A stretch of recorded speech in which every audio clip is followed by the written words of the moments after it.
Sacred Sites with Steve Ray, here on Morning Joy, where truth matters.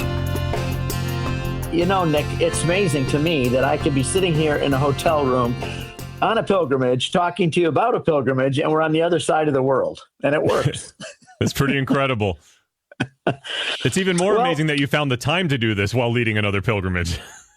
Yeah, that's true. And I will again next week. And it's amazing that technology works, that it still blows me away. I have to admit that I do still believe there are gremlins in this little box here that make it work, because I could not tell you the technology of how it works. So, well, anyway, we're in Tabgha, where we arrived last week, and Tabgha is short for Heptabagon 7 Springs. And this is where Jesus multiplied the loaves and fish. And we go towards the church, and inside there's a big olive tree. And that's where we got cut off, because I lost track of time last week, and you had to go cut on the screen. I'll keep more track of it today, I hope. And as we go into the courtyard of the church, there's koi fish in there. All the kids always go over to see the koi fish swimming in a little pond. But there's a big olive tree there. And our guide, Amr, who is an Arab, a Palestinian Nazarene who lives in Nazareth, tells us that the olive tree has tremendous significance for Christians because it represents the Christian presence in the Holy Land. And the New Testament is full of olive trees, and it's always about olive oil. And the olive tree represents Christians in the Holy Land. And for example, at Gethsemane, those trees there, some of them are over 2,000 years old. Amr says that if you ask him, he'll say, I have one daughter, 2 sons, and 2 olive trees. That's how they even refer to them. They mean so much. And they said that olive trees, you trim them, you cut them back, you prune them. And he says, we Christians in the Holy Land have been cut back and pruned and trimmed over and over again, and only we bear better fruit. We're not going anywhere. He says the tree is rooted in the Holy Land, and we're staying here. I have a lot of friends that have that attitude. We could leave and stay, but we're not going to. We're staying there. So that we give a talk about the olive tree and the importance it is to local Christians. And then we go into the church, and we had talked last week about how there is an altar there, and there is a rock under the altar, but it's not a very big rock anymore, because even back in the 4th century, Egeria, the Spanish nun, says that the pilgrims take and chip pieces off of the rock to take them home as souvenirs. And because of that, now it's roped off, and actually a guide can lose his license if he lets his group go in under that rope. It's pretty strict. So, and there's an altar there. Now, another thing is this church has 6th century, like 600 years, the year 600 or so. They had mosaic floors when they rebuilt it after it was destroyed by the Persians. The Persians came in 614, by the way, and destroyed all the churches in the Holy Land, and they had to all be rebuilt, thousands of them. And the Christians will never quit. They'll always rebuild them, and they rebuilt this one. And they built it with beautiful mosaic floors. So when you're walking on these floors, you're walking on mosaic that's been there over 1,400 years at least, some of maybe sections of it even older. And the treasure of the church, and I'm sure everyone has seen, is right in front of the altar. There are 2 loaves in a basket with 5 fish in it. And that mosaic that we see has been there for over 1,400 years. You don't walk on it anymore, but it's there, beautiful. And in the mosaic, there is a motif, I should say, or a theme of Israel, Egypt. Animals from Egypt, plants from Egypt. And everybody wants to know, why is all this stuff from Egypt there? There's even a Nile meter. And a Nile meter is the way they taxed you in Egypt in the old days, because they would watch how much rain came.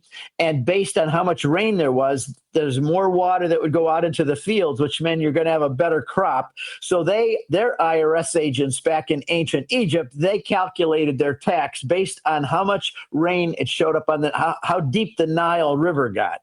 Because the deeper the Nile River, the more money you're going to make on crops, the more we can tax you. And there's one of those there in this church. And people always wonder, why in the world is there a Nile meter? Why all these Egyptian animals?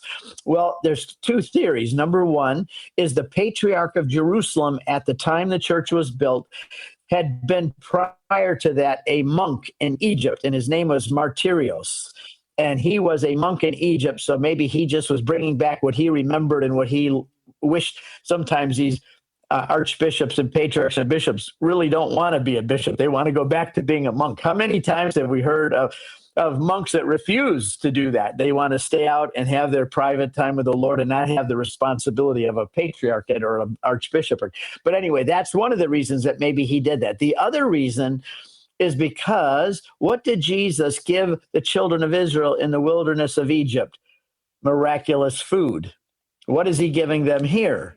Miraculous food. So some people say that the Egyptian motif is to remind us that the children of Israel were in Egypt, and the old Moses, or new Moses, gave them, or the original Moses gave them this special bread, the manna in the wilderness. And now the new Moses, which Jesus is portrayed as the new Moses throughout the Gospels, he's giving them new bread here now at this place. So that's really interesting to think about it in those terms. You know, when you see a lot of these sites, you got to take time to look at the churches, because there's all kinds of hints and signals and artwork and images that are supposed to elicit ideas in you, to elicit, like, for example, at the top of Calvary, nobody even notices this, where Jesus was crucified, and it's an old mosaic, and it's probably been there for 1,500 years. I don't know, if 1,000 at least, since the Crusaders are back. But it's a mosaic you can hardly see, but it's Abraham offering his son Isaac on the altar. And if you think, well, what's happening here? Abraham offered his son Isaac on the altar at the same place where God the Father offered his son on the altar, at the Mount Moriah. Abraham had to bring him to that place to offer his son. Jesus was offered by God the Father. So that mosaic in that roof ceiling tells you this is Abraham offering his only begotten son, is an image and a picture of God the Father offering his only begotten son. So when you go to these churches, you can't just walk in and close your eyes and pray and say, oh, I prayed at this church. You've got to look around. And that's my job and my guide's job, to be pointing these things out to people, because it makes a church kind of pop into widescreen Technicolor, in a sense. And that's really what we want to do. Well, anyway, now Jesus multiplied loaves and fish at least twice, once on the east side of the Sea of Galilee and once on the west side. On the west side, it was for the Jewish people, but on the east side, that is Gentile territory. And I think I mentioned this last week. Maybe it was in the after show, but that doing it on the east side of the shore is kind of special, because that was for Gentiles. And I don't think you're a Jew, are you, Nick? Or Tim's not, and I'm certainly not. Although I did find out when I did a test that I was 0.6% Jewish. I couldn't have been happier to find out I had at least 0.6% of Abraham's blood flowing through my veins, the same as Jesus and Mary had. But anyway, when most people don't know where that other miracle took place, they only know Tabgha, and that's where everybody goes. But it's over on the other side of the sea. You have to drive north around Bethsaida and the mouth of the Jordan, and it's in a place called Hadera.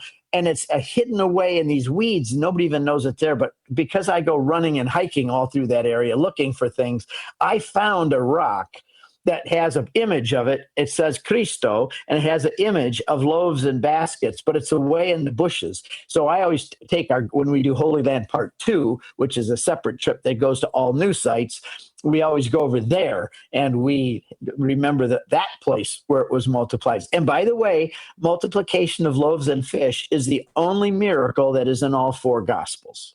It's Matthew, Mark, and Luke have a whole bunch of miracles. They call them miracles. John doesn't have any of them.